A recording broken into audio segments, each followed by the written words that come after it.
Welcome, everyone.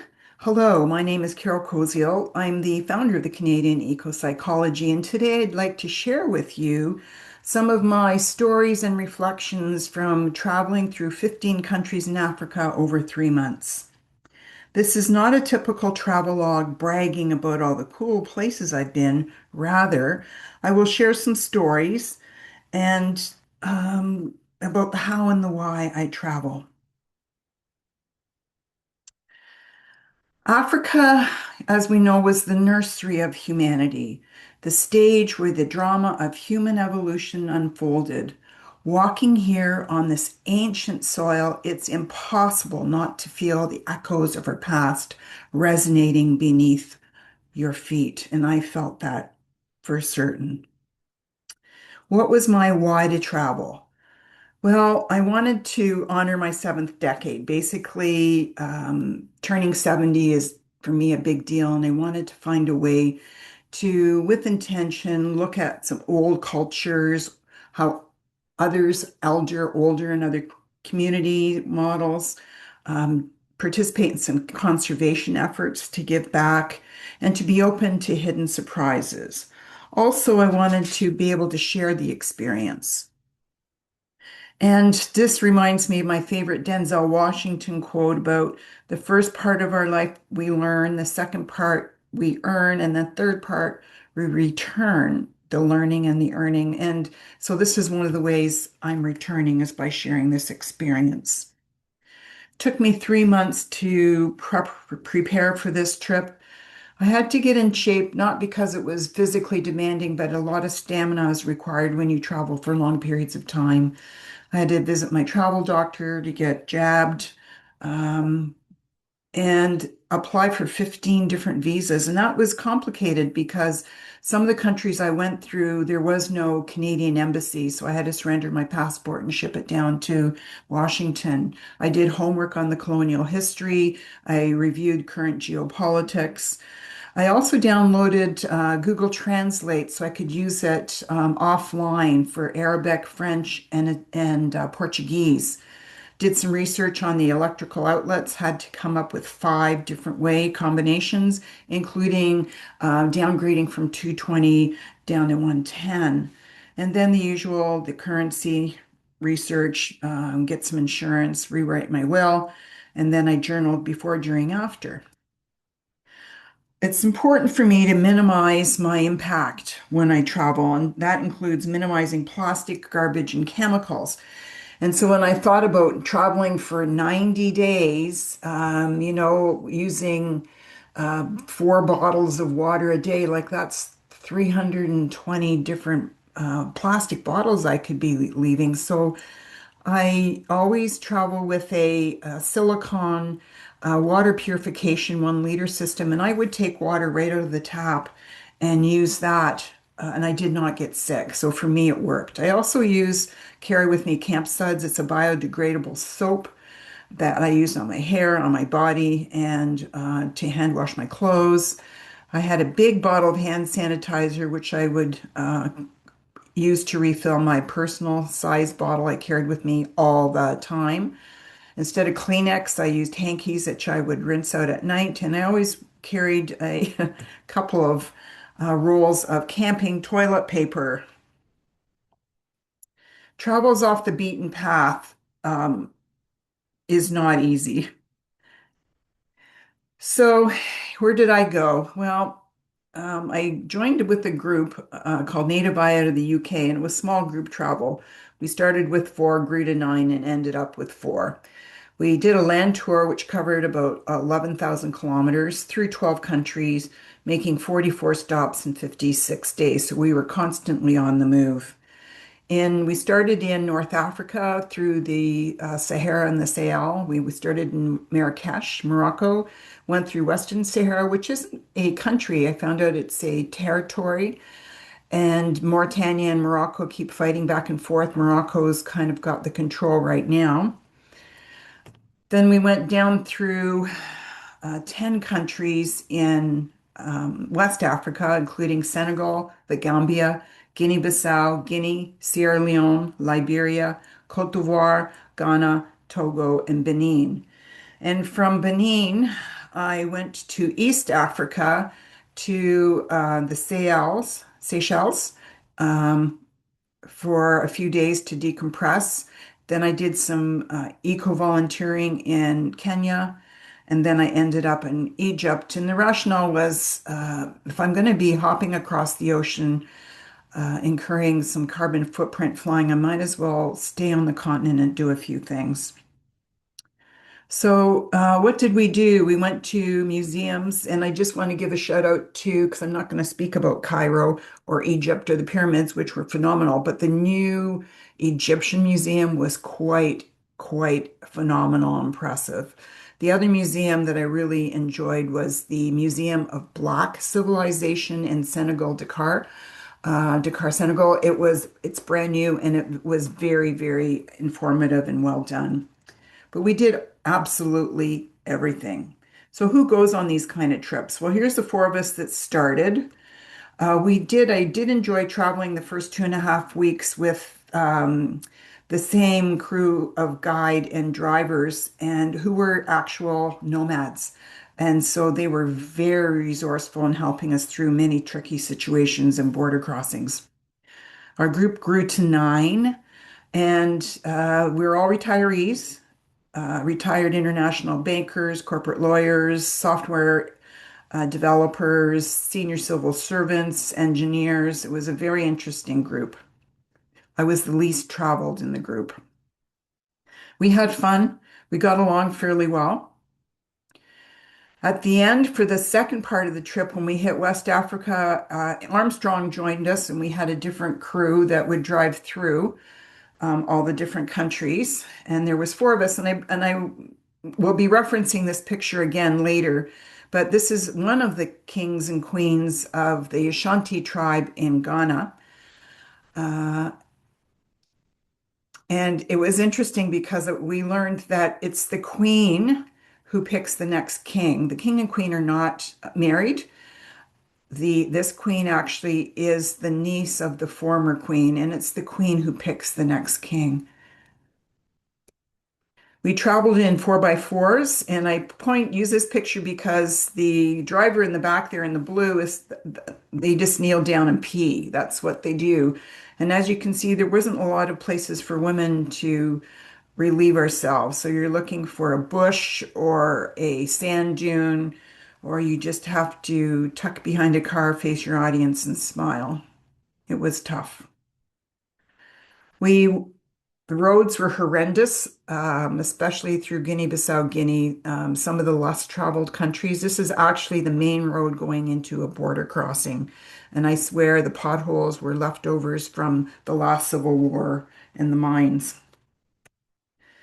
On the paved roads, there was always cattle. Cattle is one of the signs of wealth. So there was either camels or goats or sheep, um, always around to navigate. We also traveled via boat. This is one of the ferries that crossed one of the major rivers in Senegal. And that's what the locals, so we were traveling with the locals, only white faces. The lady next to me had two chickens in her purse. It was like yeah.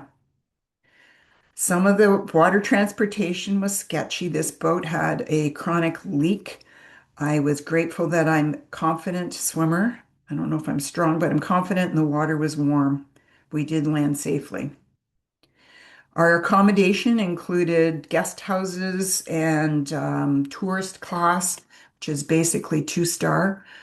And they were old colonial kind of places. Some of the spots were off-grid. This is a kasbah in the Western Sahara that we stayed at for a few days, and it was generator driven. So, some of the places we only had power from 6 to 11. A couple of times we had no cell service or internet for a couple of days at a time. We were out on some islands, some beautiful spots. We even went camping and slept on air mattresses. We did it all. Food was healthy and plentiful. When we were off the beaten path away from the cities, it was all fresh, farm to table fresh, including the meat, lots of meat markets. Those are goats. And the food was prepped in the way they cooked, right? So this is grilling chicken kebabs. This ended up to be a very good meal with couscous, rice, quinoa kind of as the grains, lots of fresh veg, olives, a little bit of pasta. They don't eat desserts in Africa. So if you have a sweet tooth, it's going to be fruit. Sometimes on the higher end places, we would get dairy like ice cream or creme caramel, creme brulee, but baking pastries was just not on. We would also have to share platters. So this is a fish cooked in a banana leaf. And because we were traveling with Brits, there was always fries. I felt bad for people that were vegetarian uh, because the plant proteins was not really plentiful. And bread, lots of breads available. I could always tell if I was in when I woke up in the morning in a French colonized country, it would be baguette and cheese and omelet, and if you're lucky, maybe a croissant. If it was a British colonized country, it would be hard-boiled egg, sliced white toast, and oatmeal. So let's talk about colonization because that is part of the history of the continent. And it started in 1884-85, and it's the moment when European colonial powers came together to divide up Africa. Why did they want to divide up Africa? You can see the French in the pink and the English had in the green had the majority.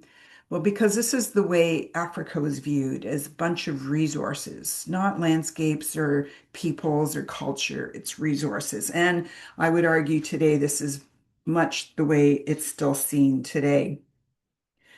However, with the decline of the European colonial empires in the wake of the two world wars, most African colonies gained independence during the Cold War and decided to keep their colonial borders in the Organization of African Unity Conference of 1964 due to fears of civil wars and regional instability, placing an emphasis on Pan-Africanism.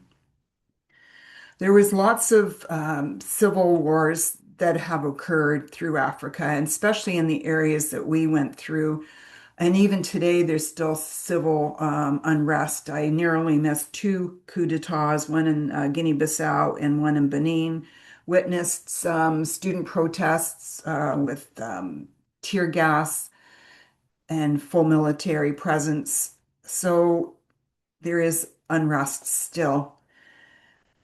And what I noticed as well is all these China aid signage and the CRCC, which is the Chinese Railway Construction Company, signs. China has moved in to help. Well, that's a loose term. And based on the red, how red a country is, that's how much indebtedness that country has to China. And how do they repay this debt? Well, they repay with resources. So, an example in Mauritania, they extract phosphorus. The Chinese extract lots of phosphorus. They built roads and railways to take the phosphorus out. In other countries, it would be like relinquishing fishing rights, letting the Chinese come in with their huge trawlers and fish their seas, build ports, Chinese naval bases.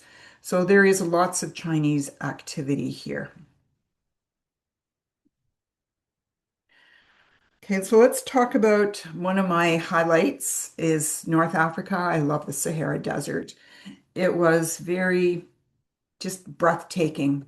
It was one of my happy places. I loved watching the sunrise and sunset in the Sahara.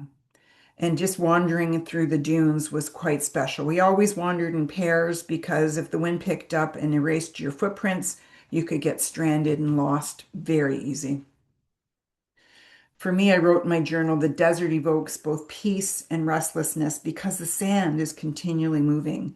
The Sahara isn't static, it's always moving. And there's always, amazingly, little creatures, little insects, little animals, little things that grow.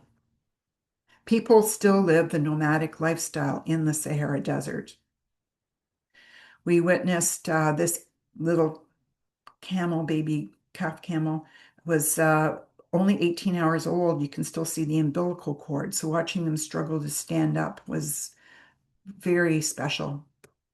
Our nomad drivers and guides they knew how to be camel whisperers and navigate actually meeting nomad families and talking with them. This was three families live here actually, because the Sahara has been undergoing, the North Sahara has been undergoing a drought, severe drought. They have to move a lot more to let their camel herds find water. So these children do not go to school. This old boy showed up in one of our breaks when we were driving through the desert. And I'll refer to him again later because he helped us out when we got stuck in a sandstorm. Here we did camp a few times,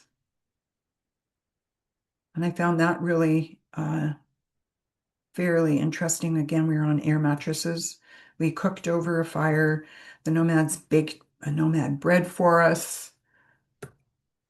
And instead of, we ran into a huge Independence Day parade, and all of a sudden it turned into a big military parade with the president, and the whole area was locked down. So instead of sitting in our vehicles for 4.5, 5 hours, again, one of our drivers drove around and found a cousin of a cousin who let us sit in their tent, and we experienced the Moroccan tea ceremony here.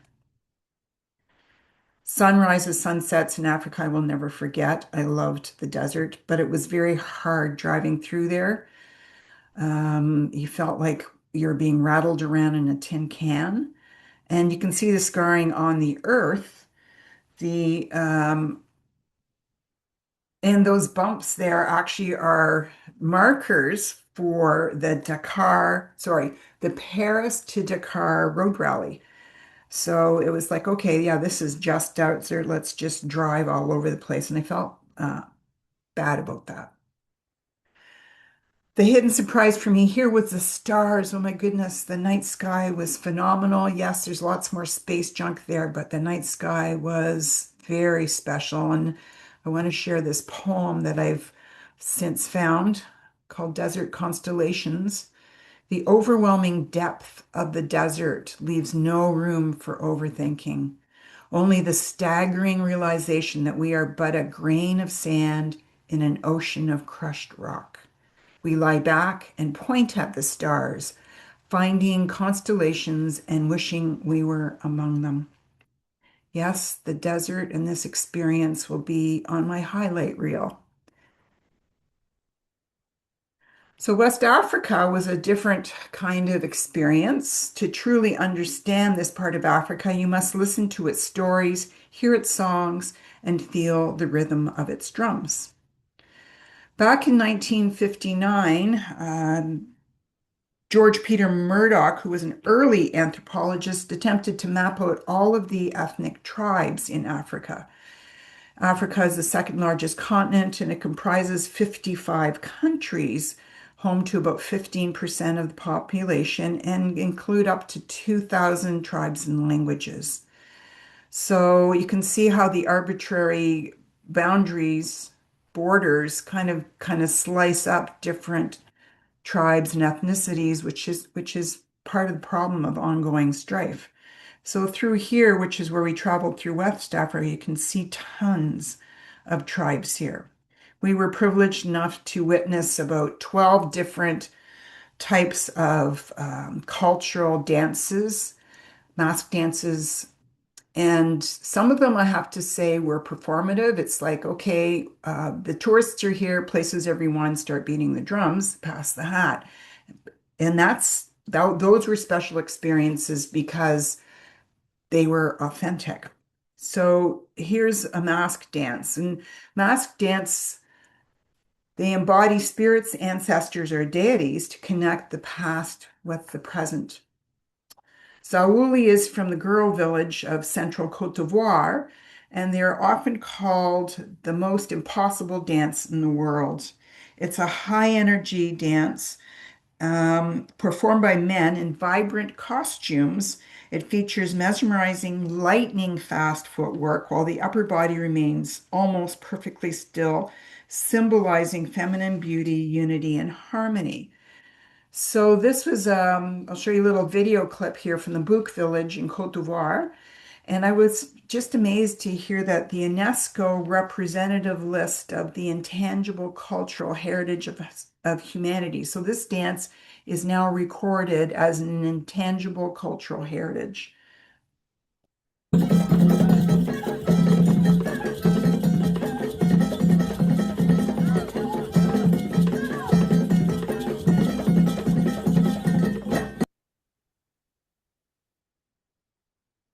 Animism. Animism is a foundational worldview common among indigenous cultures, viewing the environment as interconnected and alive rather than purely material. And here, this tree spirit came in walking very painfully slow, 1 foot down at a time every 30 seconds. And the purpose of this was to remind everyone to adopt the pace of nature. In this village, we were privileged to witness actually not a performative dance, but this is actual a dance that only happens once a year at the end of the year to clean out all the negative energy in the village. So we were very lucky to actually see this, to be in the right place at the right time to witness this. And what these villagers would do, all men, they would pound the earth with their sticks to shake out all the negative energy, being led by the mask. And they would go around to the common places in the village, like around the gathering area where the well was, at the crossroads, on the edges. So I'll play this clip.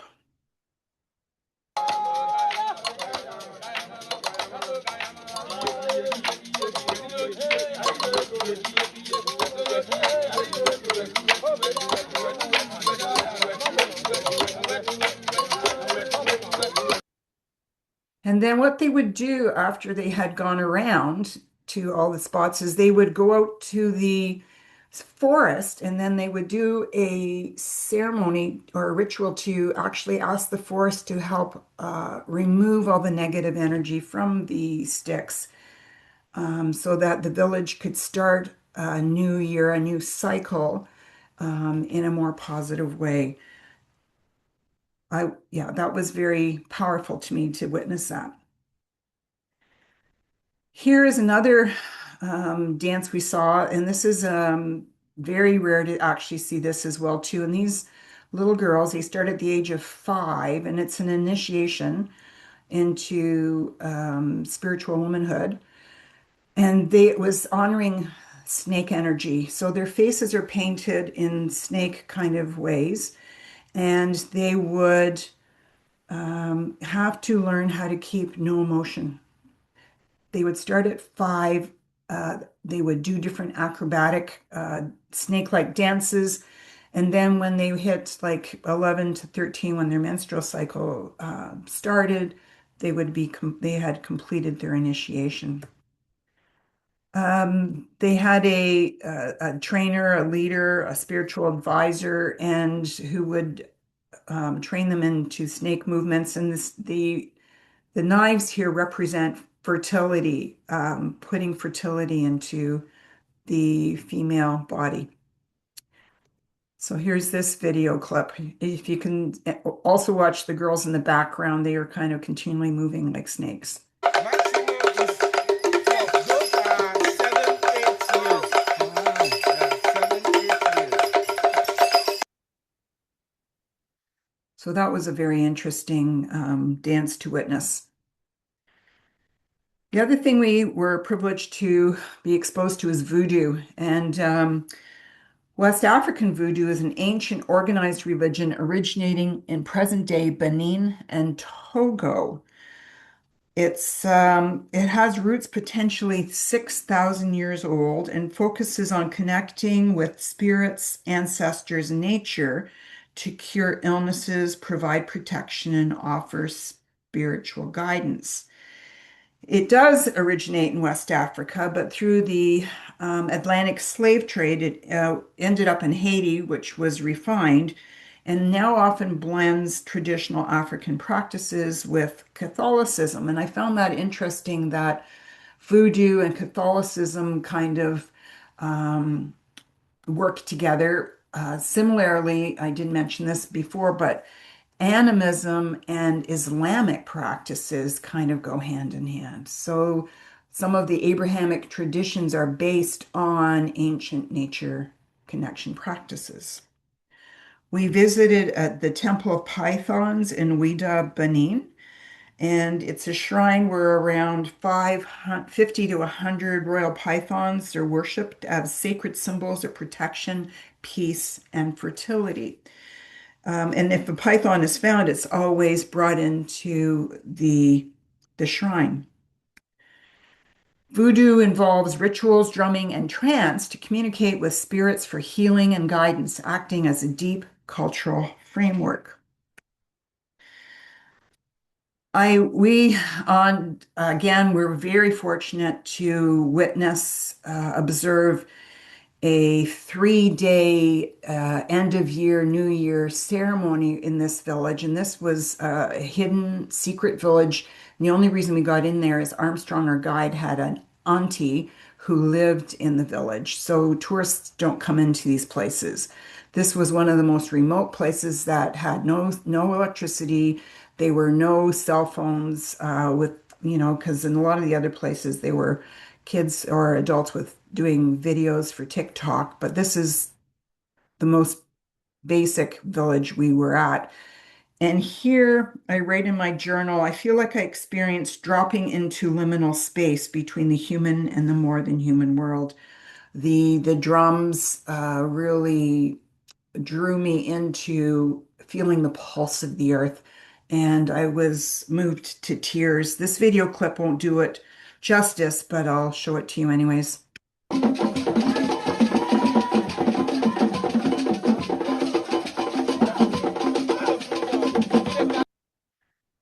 I witnessed people having almost like seizures and going into trances as they danced around. Voodoo in Benin is like 60% of the population acknowledges voodoo or practices voodoo in Benin, and they have a big festival early in January. I just missed it by a few days. It's big cultural tourism. The festival can draw 10, 20, 30,000 people. They do sacrifices, they dance and parade. It's becoming big business. Okay, so let's talk about the West African slave trade. You can't understand a country until you know some of its history. So the areas that I went through 5 of the major slave trading areas. So I have to speak to this, I think.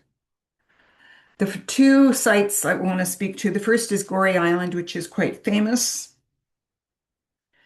And this is a small island 3 kilometers off the coast of Dakar, Senegal. It's only 900 by 350 meters, and it serves as a poignant UNESCO World Heritage Site and memorial to the Atlantic slave trade, which ran from the 15th to 19th centuries. Formerly controlled by Portuguese, Dutch, English, and French, it now features preserved slave houses, museums, and a car-free, colorful, tranquil atmosphere. Basically, this island is essentially treated as a holistic living memorial where the focus is on acknowledging a painful past while actively fostering reconciliation for the future. And here's the Slave Museum, which is an actual slave house. And the colonizers, the slave traders would have their offices and their dining and partying upstairs, and downstairs in the horrid places where they would stuff poor people in there. I could just, yeah, it was a visceral, unpleasant experience. This is referred to as the door of no return. And yes, I did study this in liberation psychology, but to actually be there, to witness it, to feel it, and to try to imagine what it would be like as a slave, walking through that knowing you're never coming back or never even maybe living. And I wrote in my journal, I found the slave museum was quite haunting. Millions of Black people were moved through this island and millions died in transit. The hallway and door of no return reminded me of life ending. And to some degree, I realize how privileged I am because I do have a choice at how fast I go through the door, while millions had no choice. The other spot I want to mention is Cape Coast Castle, and this is on the coast, the Gold Coast of West Africa. There's about 40 castles in this area. This is now Ghana.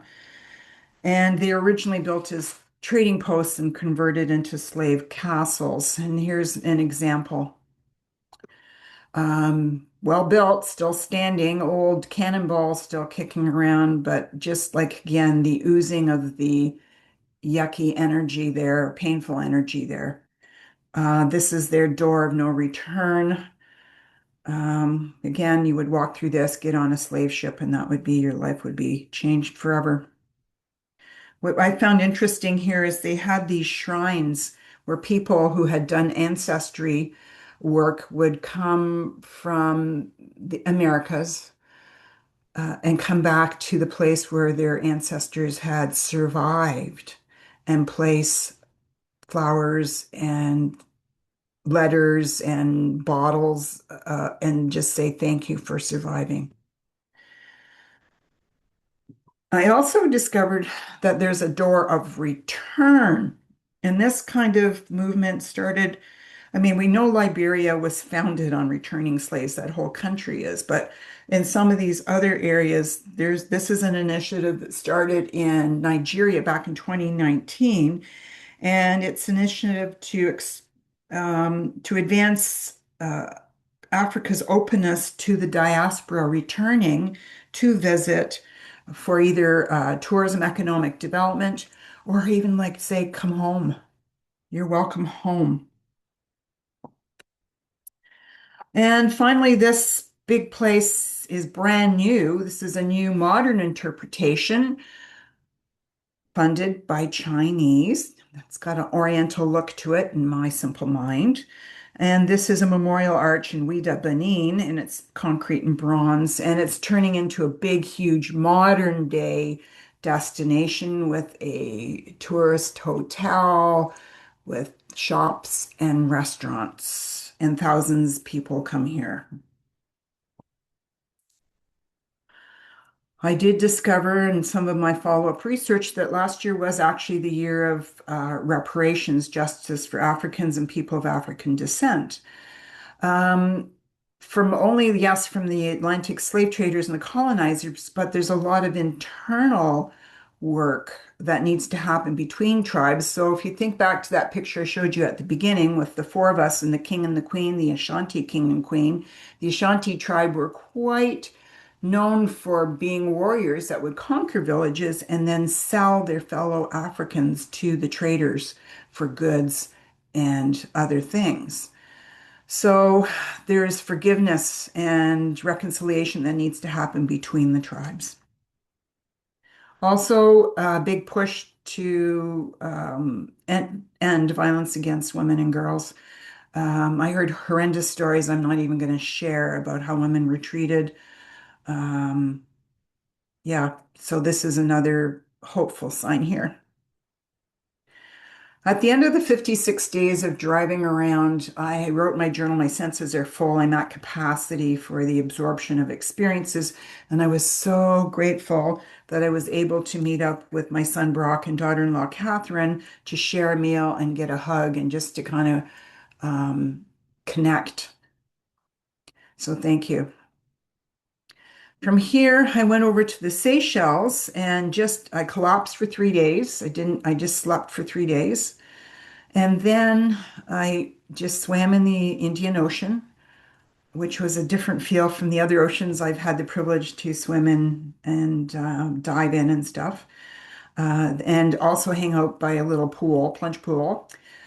But what happened is I got a little bit careless, reckless, and not apply the bug spray. Anyways, long story short, I got bitten by mosquitoes and ended up contracting chikungunya virus, which was like dengue and Zika. And the symptoms included a rash, fever. I didn't die, and it wasn't, there's nothing you can do. You get it and you get it. So I'm now immune for the rest of my life, but it was uncomfortable. So with that ending, I went into Kenya to do some ecosystem restoration because I really believe that every time I travel, I try to give back to at least try to offset some of the footprint of my travels. And I've been traveling with Earthwatch a few times before. So in Kenya, just a reminder where we are geographically, it was at the equator, and I started noticing a sameness. The daytime was 28, nighttime was 26, the daylight hours were 12, 13 hours, and there was a sameness. And I started at this point craving a good old Canadian winter. Call me crazy, but I like snow. So this is where we were. I flew into Nairobi, and then from Nairobi we went into the NRL conservation area, and this is and that's the Masai Mara area, and it's an extension of the Serengeti National Park, which is part of Tanzania down here. And there's a bunch of little conservancies up here, and what they're trying to do is string together an animal corridor so that the big game can go through the Serengeti, up through the Masai Mara, and into these areas because they're being just chased by all the safari outfits, people in their Jeeps taking pictures all over the place. So there I am in the little Dash 8 flying from Nairobi into the conservation area with my chikungunya virus cheeks. Jumped into Jeeps after that. And I knew I was in a different spot when this was the sign at the airport. As soon as you got out, the Conservancy Tourism Partners and Management accepts no responsibility for any injury or death caused by wild animals. Definitely time to start following the conservation officers. I thought we were staying in field trips. Hidden surprise, they had built a brand new bunkhouse for the research scientists, students, eco-volunteers, and tourists. We had nice little rooms with twin beds, and they were very comfortable. The only thing we had to be careful of was the monkeys. If you left a window open, they would jump in and steal your stuff. They especially liked running shoes and socks, so you couldn't let those dry out on the doorstep. Jane there, a retired biology teacher from California, was my roommate. And anytime we left the compound, which was gated and barbed wired, we were escorted by two conservation officers there on the right. And Big Silas there, he had a gun. He was also a Kenyan police. And the reason was twofold. One is to protect against animals. You wouldn't survive an elephant attack charging you. But also, there are some bad actors in the area who aren't happy with conservation efforts. So, what did we do? Well, we assisted in some ongoing research. And one of the things that the Conservancy has been trying to establish is that the area is, the livestock are basically ruining the ecosystem and collecting firewood and stuff like that. So they're trying to monitor these 100 plots, which were 10 meters by 10 meters, demonstrating how if the grasses come back naturally, then it would be better for everybody. The gray little squares there indicate just let Mother Nature do its thing, at which time usually an invasive species takes over. The red is a prescribed burn, the green is cattle grazing, and the yellow is a combo of burn and cattle grazing, which is the best actually to restore the environment. So what we did is we would hold this big instrument and let it fall down and measure the height of how much growth there would be there in these different plots. So we did a lot of that, and Jane and I would alternate between recording and dropping this measurement disc. We also stuffed seedling bags in the nursery. We also measured trees that had been planted last year, did some tree measurement in a reforestation area. We did transect walks, and we did took turns doing some in the morning at 6:30 for birds. Birding's always great at the morning, and then at sunset, just before sunset, we would do transect walks to record animals. And then we would take turns. We all kind of had data entry days where we would record all the stuff that we had gathered. We also set out camera traps to record animals. So yeah, there was six of us volunteers. All of them, four of them from the States, and Sally was from a doctor from England. We sat around the campfire at nighttime and just kind of learned about each other's lives. And the hidden surprise here is while we were driving back and forth to the different research areas to do our transect walks and stuff like that, we actually got to see some very amazing wildlife. So we had an informal, impromptu safari experience. And look at that animal, beautiful tusks. And that's a little radio transmitter on top of his head there to keep track on him. Seeing giraffe's neck, haha, warthogs all over the place. And this big water buffalo, actually, we saw him lying in a big mud puddle with his fat little legs in the air. And I couldn't get my camera out fast enough, but he finally rolled over and we got a picture of him. Zebras all over the place. Instead of deer or cows or whatever, we saw deer or we saw zebras, and they were quite majestic. And I even saw a hippopotamus. And if you look closely, you can see turtles. I think I counted four or five turtles on them. So an example of symbiosis.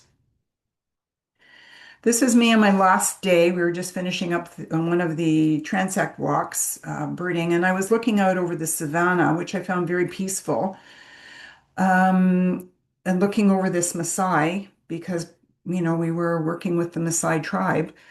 And I was reflecting on the fact about, will this still be here in 20 years? Will this lifestyle still be here in 20 years? Will this landscape still be here in 20 years? Will my grandson still be able to enjoy this kind of experience? So that got me thinking about some modernity issues in Africa, in my experience of Africa. And yes, there are big cities. Every single country had a capital city, hundreds of thousands to millions. At least a quarter to a half of each country was in the big city. And because they burn garbage and have hardly any emissions control, they were polluted. Traffic was horrendous, horrendous. The only time we didn't have traffic was on Christmas morning. People running around, horse and buggies, donkeys, two, three, four people on the back of bikes, no helmets often. It was craziness. Here's a clip of a very common, yeah, very common edge of town.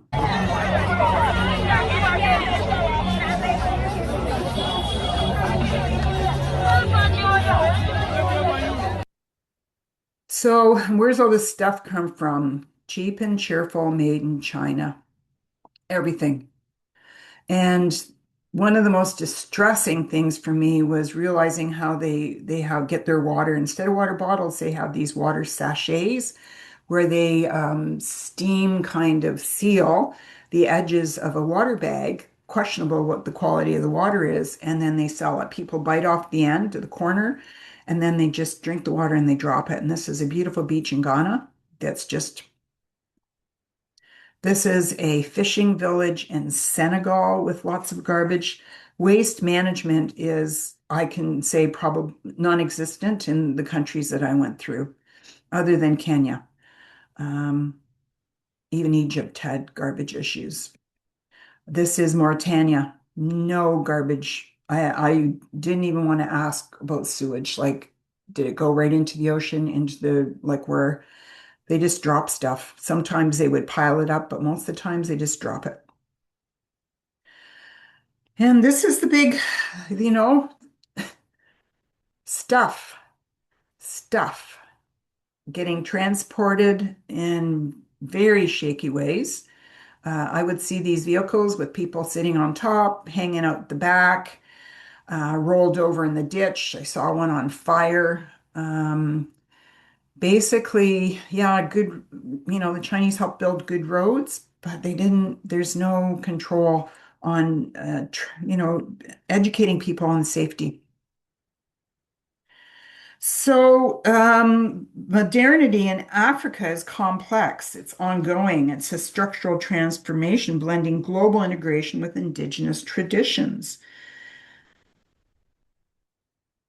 And so there's this whole thing about, like, I mean, I ran into a village that they said, no, we don't want to have any paved roads.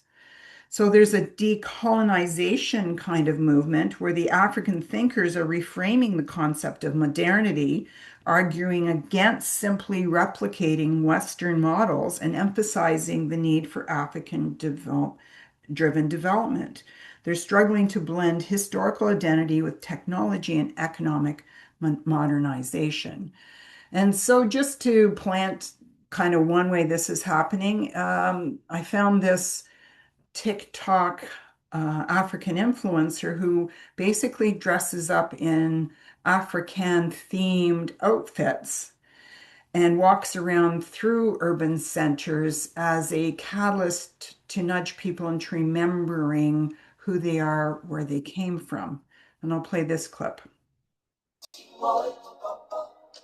Sans même devoir lui parler, c'est ce qui ne va pas.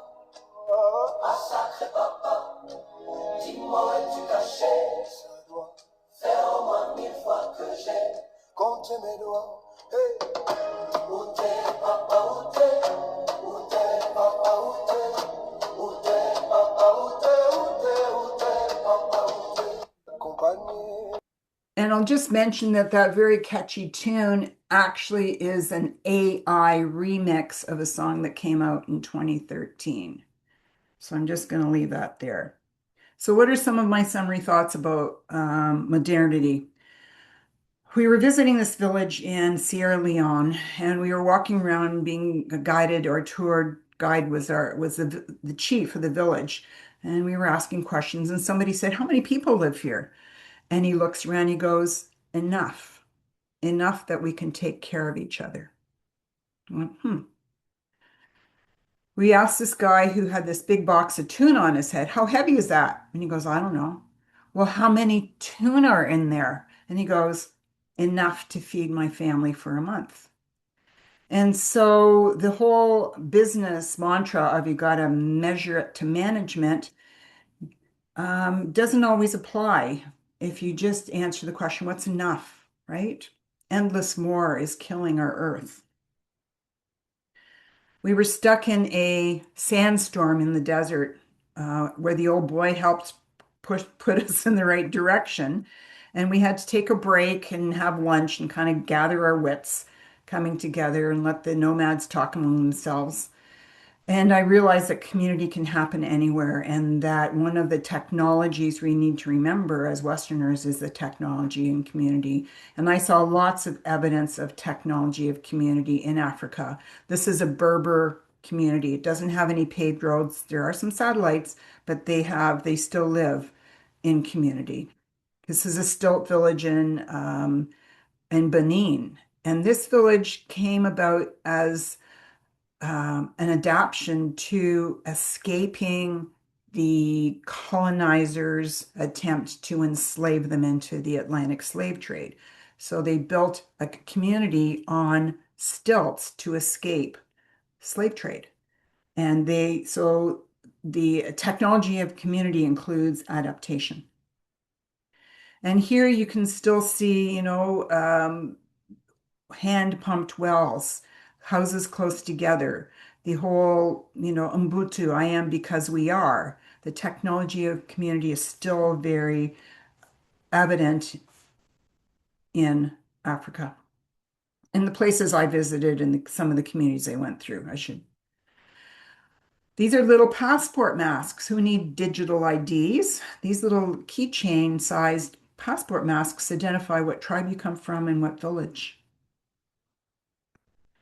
And then these old petroglyphs. Yes, some of them are ancient old, but some of them are new, indicating the nomads still use them. Where to go for water. The camels have come through here. There's good energy, bad energy through snakes and spiritual things. So the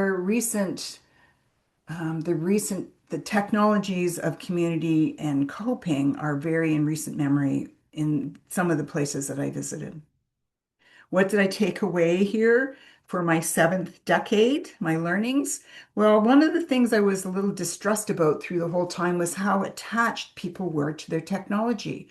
Compared to 2 years ago when I was going through South America, everyone is got glued to their devices. They're either, some of our drives were like 6 hours and people were watching Netflix movies, or they were listening to audiobooks or reading or listening to music or doing stuff on their phone or their tablets. It was like, really? We're driving through very beautiful, very unique places, interesting villages, and everyone's got their nose down, stuck to their technology.